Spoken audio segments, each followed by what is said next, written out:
घटनाबाह्य मुख्यमंत्री दावोसला जवळजवळ 50 लोकांना घेऊन जाणार आहेत। यामध्ये अधिकारी कर्मचाऱ्यांचा समावेश आहे।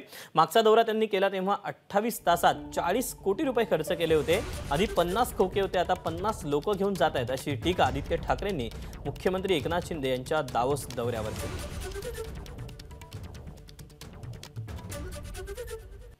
आजची घटनाबाह्य मुख्यमंत्री पुन्हा एकदा डायव्होसला चाललेले आहेत।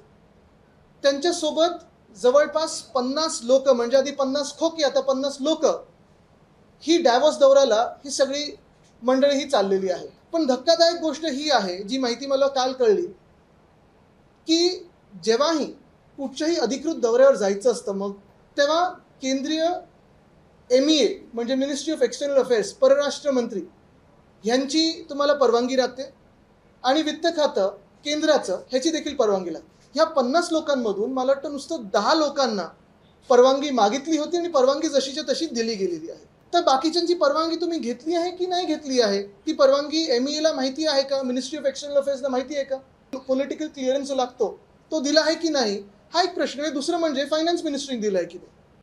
पण हे डेलिगेशनमध्ये कोण आहेत पुन्हा एकदा विचारतो मी, बिझनेसमॅन कोण आहेत का, तर नाही आहेत।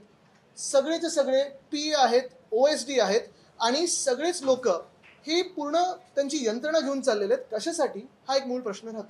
अनेक दलाल चाललेत त्यांच्यासोबत, कशासाठी चाललेत, तिथे MOUच्या बरोबरच काही पैसे वगैरे बाजूला देणार आहेत का? मुख्य गोष्ट हीच आहे, ते दलाल मित्र वगैरे ते सगळी कंपनी एक आहे। 50 लोकांचं ऑफिशियल डेलिगेशन आहे। माझ्या माहितीप्रमाणे खूप वेळा असं असतं की नवरा किंवा बायको, स्पाऊस म्हणून कोणीतरी एक जाऊ शकतं अधिक, ते ठीक आहे, चला ते पण मी मान्य करतो। मुलांना पण घेऊन चाललेत, म्हणजे तुम्ही 70 लोकांचं हे पूर्ण जे वराड निघालं लंडनला नाटक होतं ना, तसं वराड निघालंय डायव्होसला, असं सगळं चाललंय। ABP माझा, उघडा डोळे बघा नीट।